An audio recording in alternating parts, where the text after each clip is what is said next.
Hello, everyone. Thank you so much for joining us today. My name is Mark Imhoff, Head of Security and Enterprise Architecture at SystemSoft Technologies.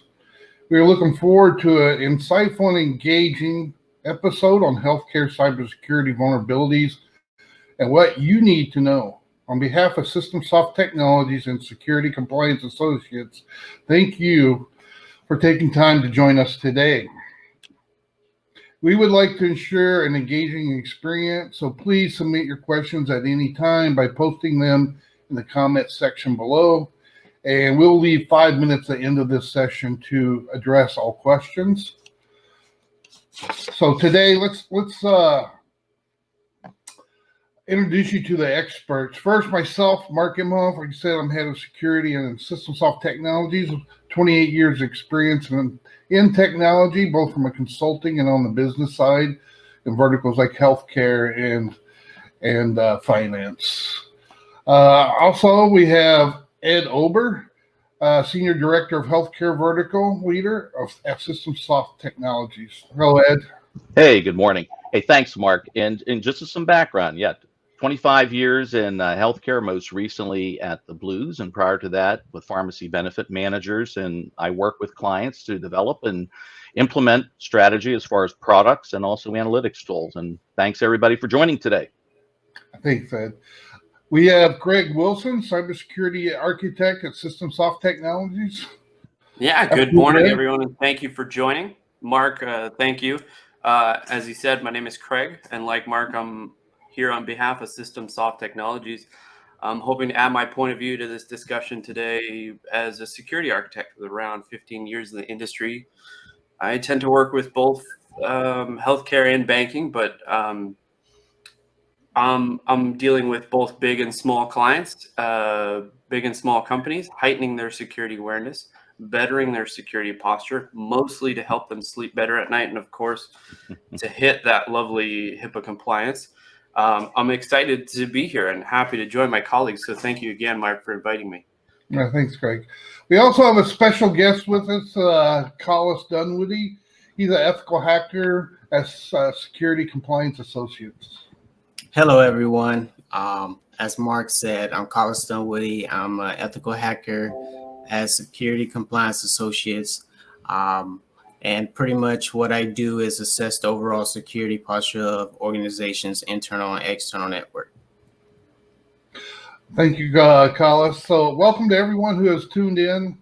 We look forward to engaging with you today. So let's get started. So healthcare cyber attacks have increased more than 55%, with 67% of breaches caused by phishing attacks, ransomware, malware, data breaches, and neglect insider activities. Cyber attacks not only create a significant and monetary impact on healthcare institutions, but also patient confidence. So Ed, I know recently you've been to a HIMSS conference. Can you tell us what HIMSS is and what did you learn at that conference recently? Yes, I did. So back in August, HIMSS, which is the Healthcare Information Management Systems Society, global organization, had their 2021 meeting, and literally day one keystone speech, first thing in the morning the keynote speech was the fact of ransomware. And the fact that the big point there was not when it will happen, but not if it will happen, but when it will happen. So basically, you have to be prepared. It's got to be having folks lined up from the perspective of having who's going to handle negotiations, who are the forensics folks who are going to be involved. And then after it happens, how are you going to recover? Because there really are a lot of things that have to be in place. So that the whole thing on ransomware and being prepared was basically a first thing up issue. The next thing is with COVID, we've seen a big change in the industry. Not only are you seeing a lot of the workers from IT and operations working from home, but you've also opened up telehealth. Telehealth was not getting acceptance prior to 2020, and now you're seeing this thing has taken root across the entire industry, and you're seeing everything from remote meetings and remote discussions with patients. But then the third item is the fact that you're seeing devices now being used for remote monitoring of patients. You're seeing wellness programs with IoTs, Internet of Things. I actually have a scale that weigh myself. It's connected to the cellular network. You have blood pressure monitors. You have blood glucose. So all of these things, it's really opening up what I would say is the attack surface as far as all these things with people working remotely and all the devices. So lots going on right now. One of the things I hear you talk about was remote workforce challenges. Can you elaborate a little bit on that? Well, no, you see, the fact that I think a lot of the companies prior to having people work from home were a little skeptical on whether it was going to work. And I think as we come out of hopefully the COVID curve starting to drop, I heard that on the news this morning, is the fact that people want to work from home. You're seeing a lot of folks taking advantage of the fact of not having to commute and being able to work from home, being able to do it. And in numbers I've seen, productivity's gone up. So I think it's here to stay. I agree with that, Ed. So, Collis, from a ethical hacker standpoint, or from a hacker standpoint, let's take it that way. What are you looking at to make that makes remote workforce vulnerable? What are some of the key things that you're looking at? And then we'll go to Craig after that and ask how we're going to protect against that. So, some of the vulnerabilities and misconfigurations we look for are, access to these low-level or vital internal devices. May that be with default passwords. Some of these include network cameras, printers, routers and switches, sometimes even Active Directory. I remember early on this year, I was conducting an internal pen test for a small healthcare company. And as I was poking around, I noticed that there was a remote management device active with multiple HTTP ports open. So I immediately navigated to those within the browser, and I saw Manage Engine's AD Manager Plus interface. So I was thinking to myself, if I'm able to gain admin access to the organization's AD, then I could potentially have free reign over their entire network. I immediately started checking for known exploits, but I came up short. Excuse me. no. Next, I researched the application to see if they had default credentials online, which they did. So I went to input those, and it autofilled. So I was able to gain admin access to the organization's Active Directory. I was able to view their roles, the users, the groups. I was also able to modify, create users, or even delete users. I believe that the administrator had configured the application to autofill with the admin's password. And the point of the story is, poor management. Yes, not having to remember passwords will be easier, but could you imagine if I was a real attacker with malicious intent? I completely agree with that, Collis. So, with that said, though, Greg, from a consulting and architect position, what can we do to help reduce these type of openings for people like that are not ethical hackers like Collis? Yeah, absolutely. I mean, this one's pretty cut and dry, especially from college. You have an admin that didn't change anything from default. He simply Googled the application. The default application gave him the credentials that he needed, and he put those in, and they worked. So having someone on the security side during implementation and make sure that you take into consideration those little pieces and incorporate them, like changing the default account, which again, a lot of us are in this mode where we believe we know the answer. We believe, it's common education, it's common knowledge that we do this.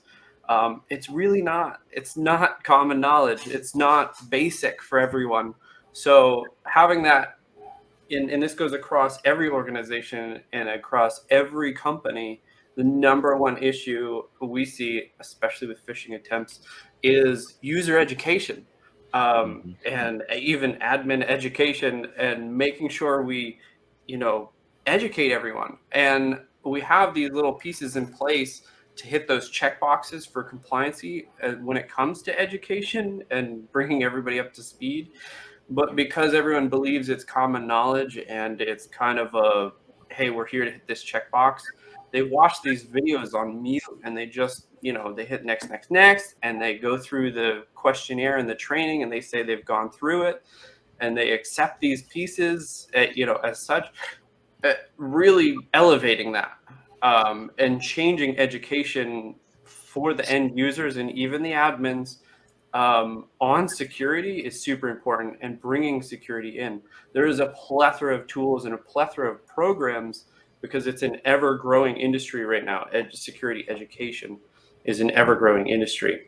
As we turn it into kind of a gamification, we involve people and we really get group activities going. I've seen escape rooms and arcades to really engage with people on the education, so that way they're retaining more information, because that's your first line of defense.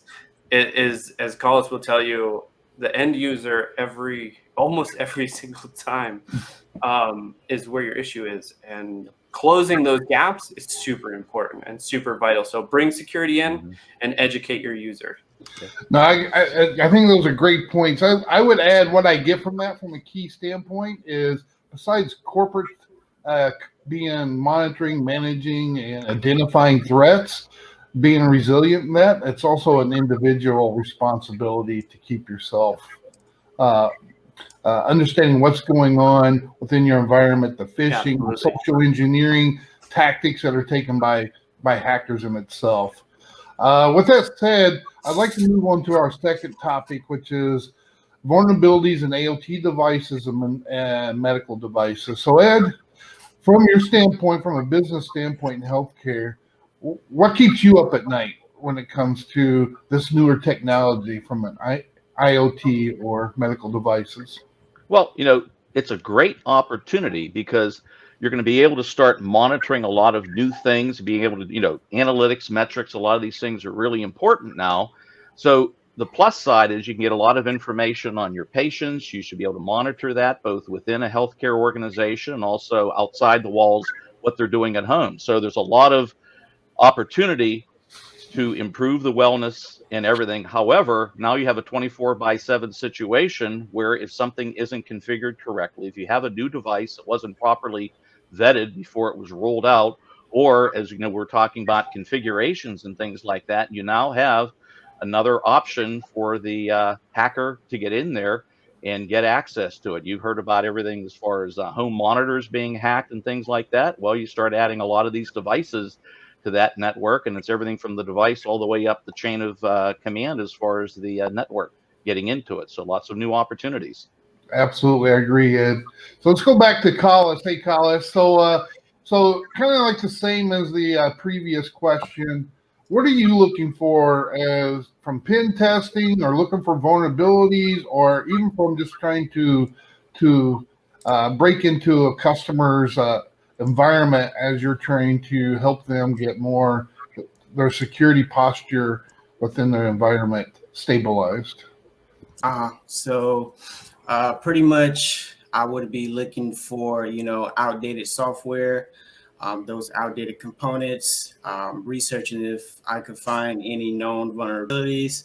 I'm also monitoring the network to see if I can capture hashes and try to crack them offline. I'm checking to see if the applications they use, are susceptible to SQL injection or cross-site scripting attacks. So pretty much things of that nature. That's good information. So, Craig, back to you in the sense of protecting our environment from IoT being and having people like Collis breaking into our environment. Not Collis himself, but as an ethical hacker, how are we going to enhance our environments as we move to these newer technologies? We got cloud, a lot of remote devices, BYOD, bring your own devices, IoT, PLC logic, things that are within the healthcare environment. Yeah, absolutely. So vulnerabilities is huge, especially as the industries grow. We're faster and more features on every device. And especially in Internet of Things, that all the devices have to be connected. They have to be smart devices. Bringing them into a managed a view so that you can take care of them, so that you can manage them, so that you know about them is super important. So bringing in security again from the very beginning. That means vetting your vendors, whoever you're purchasing from.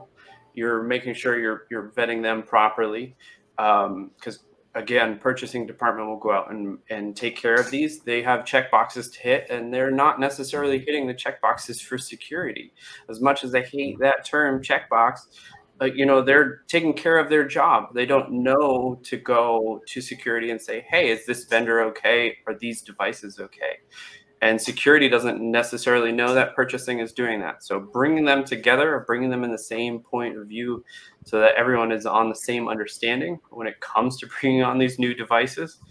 From there, managing them, making sure that the processes are in place to remediate those vulnerabilities as fast as possible, because they do come out literally on a monthly basis, making sure that you guys are patching, you guys are going through the scans and scanning for those issues, scanning for anything that goes by those, as far as procurement goes, going by the security team and still getting on the network, because they haven't been vetted yet, have huge holes. So making sure that you can catch those that somehow got around them.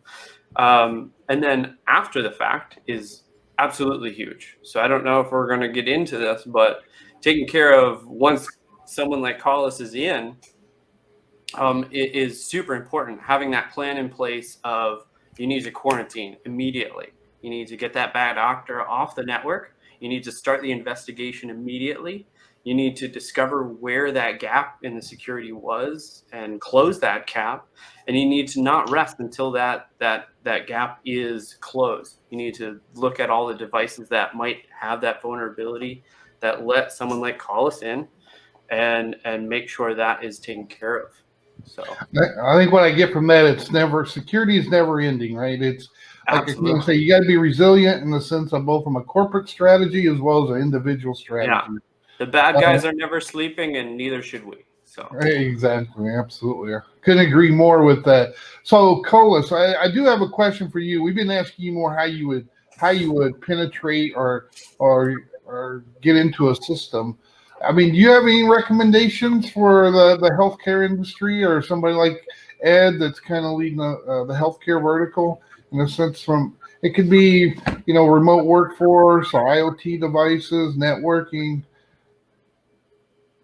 To actually take steps to prevent malware, I believe is what you're asking. Yeah, what are you? We've asked you how you break into things, or what are you looking for. What is your thoughts on protecting against those things, against yourself? Okay. So pretty much, I will make sure all my software is up to date. I wouldn't keep passwords stored on my computer or anything like that. I will make sure I have antivirus software up and running, scanning my computer once every week or so, something like that.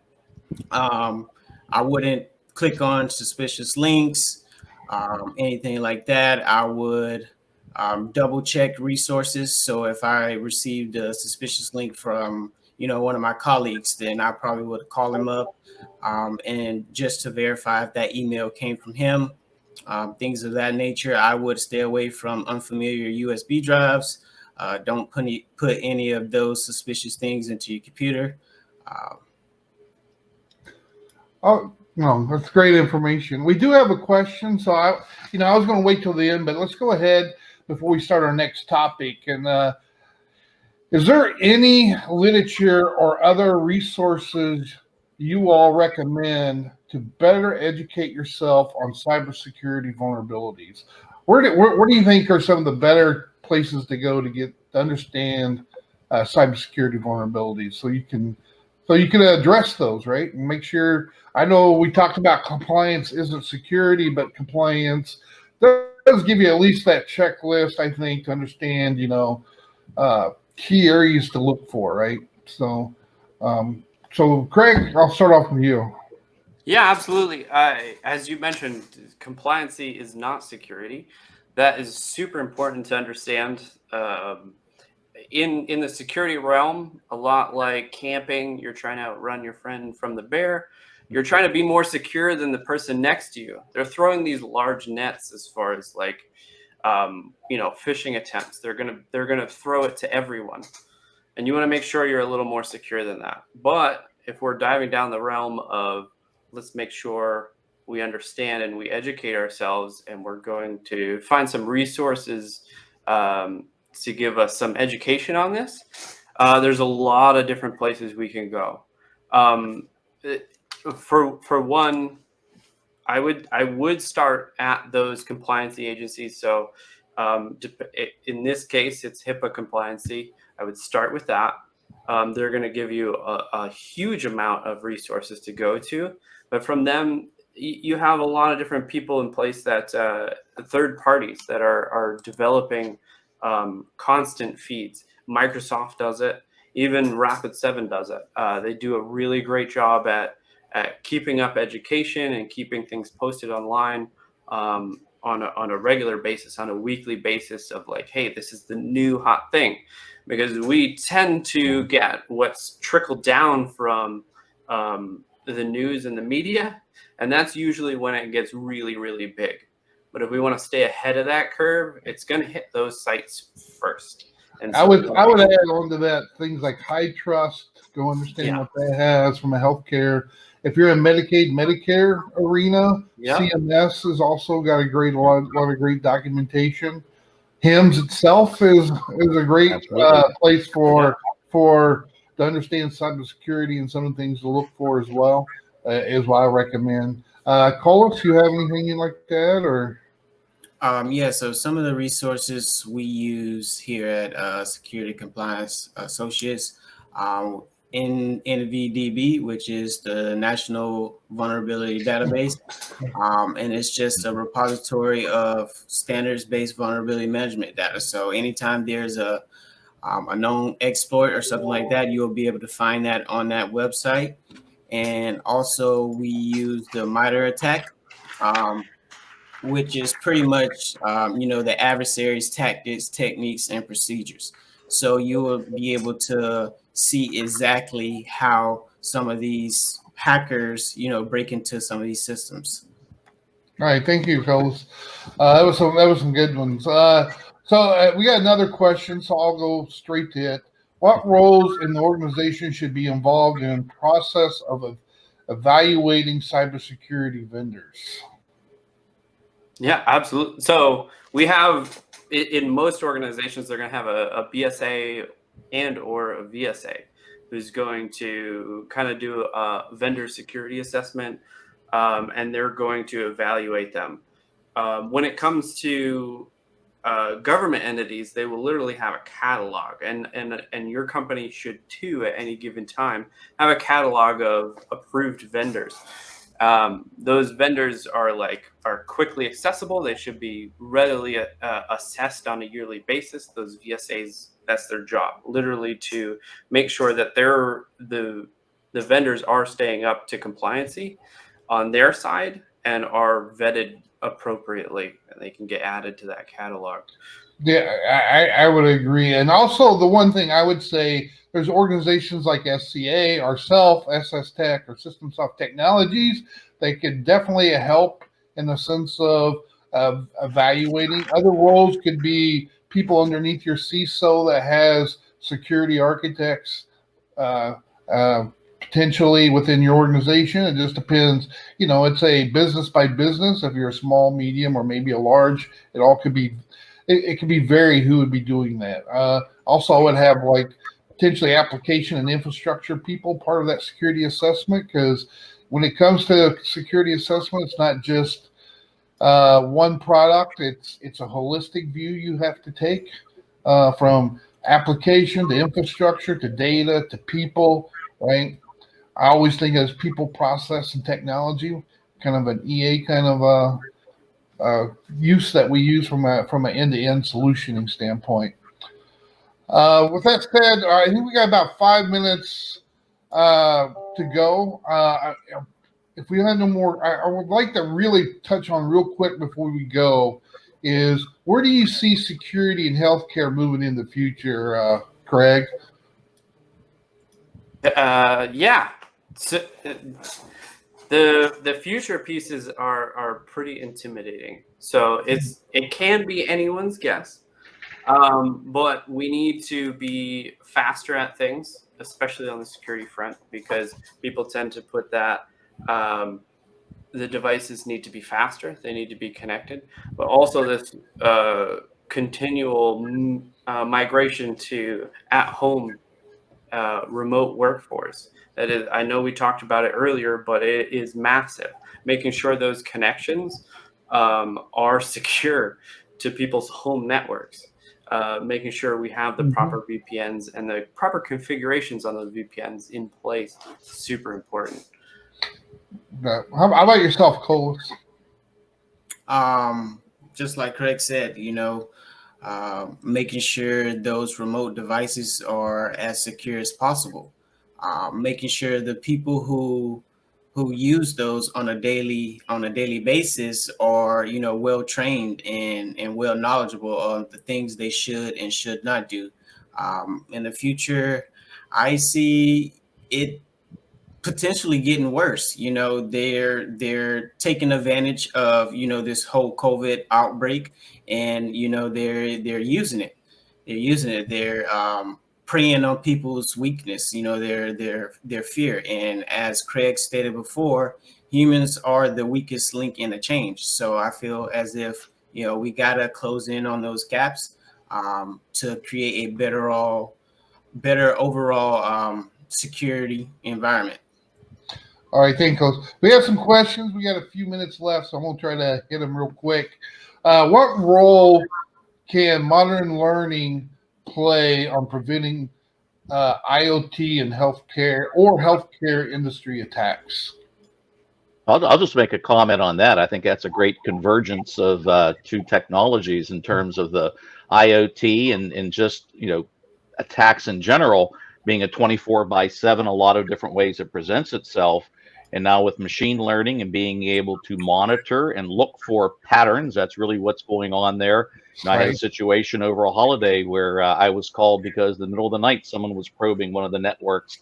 And just as a comment, I think the other question there about time of the year, this is Q4 in the healthcare industry. Everybody is busy. We're getting ready for January 1 starts, new clients, new applications, and this is a ripe time for folks to be attacked because everybody is so heads down on getting the work done. So everybody's got to be involved year round, but now is a particularly dangerous time, and everybody being aware. I agree. I couldn't agree more. So we have another question from the audience. How do you spread awareness about cybersecurity threats internally and externally throughout the year? Yeah, I'll start. Go ahead, Craig. Go ahead. Either one of you. Yeah, absolutely. So, I mean, one of the things I think I touched on it earlier, but if you can turn it into some kind of gamification, if you can turn it into a competitive atmosphere where it's also rewarding. So some people aren't necessarily competitive by nature, but a lot of people are. Giving that little extra spice of competing against and getting points and being rewarded for educating yourself on security. We've also done it through group activities. So escape rooms, the same escape rooms that you would go to your local escape room, and you're doing it with your friends on a fun Friday afternoon, but theming it out and creating it in a way that you're learning security pieces at the same time. So you have to kind of develop and create these pieces. There's a lot of fun different ways you can do it, but making it engaging to the end user, because just having the slideshow isn't enough. I hear that, yeah, because you'll glaze over, especially after a long day of working, right? So making it interactive and gamification of it is definitely a great way to engage the people of your organization, and that's, to me, is key, right? As we said, that's the weakest link. picking on clicking on phishing links is always one of the biggest things that we see in most organizations. So unfortunately, I think we're coming down to the wire. So I want to thank our panel here for sharing their observations with a couple of topics that we were able to cover within the last 30 minutes. That's all the time we really have today. If we didn't get to some of your questions you submitted, please reach out and directly we'll answer. One of the four of us will get back to you. We'd like to thank everyone for joining us live today. We hope you found this session helpful and insightful and look forward to connecting with you again soon. Be sure to check out SystemSoft page and Security Compliance Associates profile pages for more information on security and best practices. I want to thank everybody again, and until next time. Thanks a lot. Thanks a lot, guys. Take care. Yeah, thank you.